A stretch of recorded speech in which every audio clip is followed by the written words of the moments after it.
और मनोरंजन आज की दुनिया का उभरता हुआ सबसे बड़ा व्यवसाय है। यूट्यूबर नाम का व्यवसाय हमारे बचपन में तो नहीं था, आजकल यूट्यूबर हैं। मैं तो बहुत यूट्यूबर से परिचित हूँ, बड़े अच्छे तरीके से दोस्त है मेरे। कितना वो मतलब उनके सामने आईएएस लोग बेचारे परेशान है कि हम क्यों आईएएस बने, यही बन जाते। मतलब एक एक महीने के 10 लाख, 20 लाख, 50 लाख, 1 करोड़, 3 करोड़ रुपए कमाते हैं, साथ ही प्रसिद्ध है बहुत ज्यादा। ऐसी दुनिया कहाँ किसने देखी थी। कोई ट्विटर पे है, कोई इंस्टा पे प्रसिद्ध है, और अपनी भाषा की वजह से है। अच्छा, इंडस्ट्री में अंग्रेजी का बोलबाला ज्यादा है। मैंने कुछ दिन पहले एक फिल्म में थोड़ा सा काम किया, उस फिल्म का नाम 12th फेल है, अभी आने वाली अगले महीने 27 अक्टूबर को आएगी वो फिल्म। उसमें मेरी भूमिका स्क्रिप्ट राइटिंग में ठीक ठाक थी, और बाद में एक्टिंग भी मुझे करनी पड़ी। मेरा अपना ही रोल है, अपना ही कैरेक्टर है, छोटा सा है। ऐसा ऐसा नहीं है कि मैं फिल्म का हीरो हूँ, छोटा सा रोल है। कहीं आप जाएं और आपको बड़ी निराशा हो, थोड़ा सा है। तो मैं स्क्रिप्ट राइटिंग कर रहा था। फिल्म हिंदी की है। विधु विनोद चोपड़ा उस फिल्म के डायरेक्टर हैं और प्रोड्यूसर भी हैं। तो उन्होंने मुझसे कहा कि स्क्रिप्ट हमने लिखी है, लेकिन उसमें थोड़ा सा काम करने की जरूरत है। फिर तय हुआ कि हम फिर से स्क्रिप्टिंग करेंगे उस फिल्म की। तो करीब 70 सीन है, जिनमें से अनुमान से 20-25 मैंने खुद लिखी हैं। वो बड़ा मुश्किल काम होता है। मुझे लगता था कि 2-4 दिन का काम होगा, लेकिन वो 6 से 8 घंटे में एक सीन हो पाता था। तो 2-2 दिन में जाके एक सीन पूरा होता था। बड़ा मुश्किल काम था। फिर खारिज भी होता था, उसमें फिर अमेंडमेंट्स होते थे। 100 बार तो फाइनल ही हुआ, फाइनल नंबर 2, फाइनल नंबर 3, ऐसे करते करते फाइनल होता था। इंटरेस्टिंग बात क्या है कि जब स्क्रिप्ट मेरे पास आई ओरिजिनल, हिंदी भाषा में, पर रोमन लिपि में थी। यानी फिल्म में जैसे मान लीजिए सीन है कि मनोज के हाथ में 2 नाली बंदूक है, तो क्या लिखें? MANOJKEHATHMEDONALI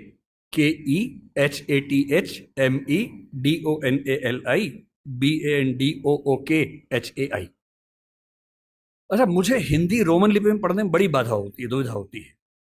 एक तो बात यहां से वहां हो जाती है। जैसे कोई ध और ढ का अंतर बता ही नहीं सकता अगर मैं रोमन में लिखूं।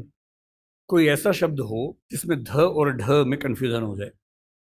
अब मैं कुछ भी करके नहीं समझ सकता कि DH ध है कि ढ है, क्योंकि वो लिपि मेरी भाषा के हिसाब से बनी ही नहीं है।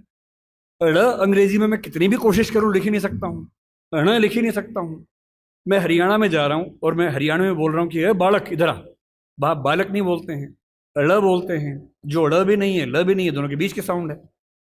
अब मैं रोमन में कितनी भी कोशिश करके लिख ही नहीं सकता वो चीज। और एक्टर को बोलना क्या है? बालक। सड़क नहीं लिख सकता हूं, SARAK या SADAK। कैसे लिखूं? या तो उस लिपि को उसके फोनेटिक्स के हिसाब से चेंज करूं, जो फिलोसफी में हम करते भी हैं।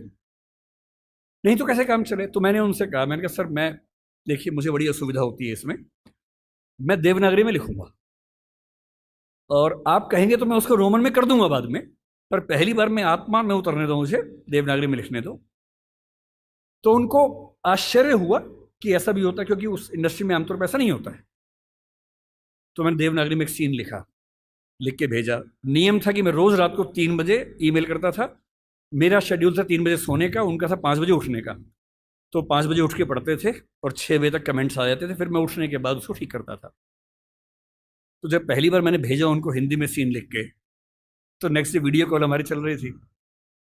अब सोचिए, विधु विनोद चोपड़ा जो कि बहुत बड़े डायरेक्टर प्रोड्यूसर है इस इंडस्ट्री के, 5-6 लोग टीम में हैं, बड़े बड़े लेखक हैं, डायरेक्टर्स हैं, वो सब उस टीम में वीडियो कॉन्फ्रेंसिंग में हैं। सबके सामने क्या बोले? बोले यार ईमानदारी की बात है, पढ़ के मजा आ गया। मुझसे काफी बड़े हैं, मुझे छोटे भाई की तरह मानते। बोले विकास अब तू ऐसे लिख यार, ऐसी मजा आता है। और बाकी टीम को बोले कि तुम्हें इंग्लिश में करना हो करना, बाद में हम हिंदी में करेंगे। उसके बाद वो पूरी फिल्म हिंदी में लिखी गई। बाद में इंग्लिश में हुआ, जब शूटिंग हुई तो उसको इंग्लिश में कुछ एक्टर्स के लिए किया गया, क्योंकि हर एक्टर नहीं समझ पाता। विशेष रूप से मान लीजिए कोई एक्टर दक्षिण भारत से आ जाए, उसको हिंदी में फिल्म शूट करनी है, कैसे करेगा बेचारा? उसको रोमन में लिख के देते हैं। पर कुछ लोग हैं, अमिताभ बच्चन एक जमाने में ऐसा करते थे, आशुतोष राणा इस समय ऐसा करते हैं। मेरे मित्र हैं, कुछ दिन पहले बता रहे थे कि उनकी स्क्रिप्ट अभी भी हिंदी में लिखी हुई आती है, देवनागरी में लिखी हुई आती है। उनका तेवर है कि भाई देवनागरी में पढ़ूंगा, रोमन में नहीं, आप पकड़ में आती है, तो करते हैं उसमें। मेरा जो कहना है वो ये कि मनोरंजन की दुनिया में इतने अवसर हैं, और उन अवसरों में हिंदी का मुकाबला किसी भाषा में नहीं हो सकता है। बस थोड़ा सा अपनी ताकत का एहसास करिए, घबराइए मत, डरिए मत। हिंदी समाज की सबसे बड़ी समस्या एक ऐसा डर है जो बिना किसी वजह के।